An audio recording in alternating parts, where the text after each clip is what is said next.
ला फ्रेंड्स, आता भांडे घासून घेते. हे स्वयंपाक केलाय प्रांजूनी. पोळ्या बनवल्या आहे आणि वालाच्या चवळीच्या शेंगाची भाजी, आलू टाकून थोडे, कारण रोहीला आलूची भाजी खूप पसंत आहे. तर त्यातले आलू वरून काढून खाते ती. वरण बनवलेलं आहे, भात बनवलेला आहे.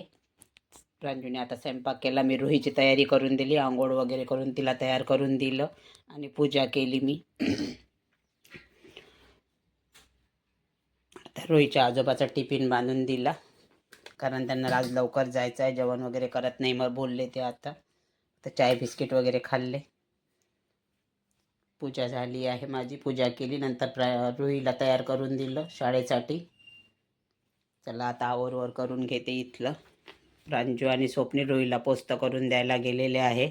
आज अप्पे तयार केलेले आहेत प्रांजूने आमच्याकडे. छान झालेले आहेत अप्पे, मी खाल्ले. आणि ही पुदिन्याची चटणी तयार केली आहे,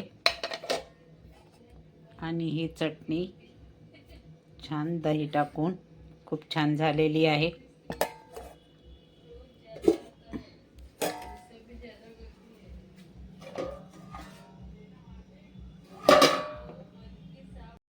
थोडे व्हायचेच आहे. स्वप्नीलसाठी गरम गरम करून देईल म्हणाली. सांबार पण तयार केला खायसाठी आप्पे सोबत. छान झालेला आहे सांबार पण. रोहिणी बघा खाल्ले नाही, 2-3 खाल्ले आणि ठेवून दिले. आवर व्हायचं आहे.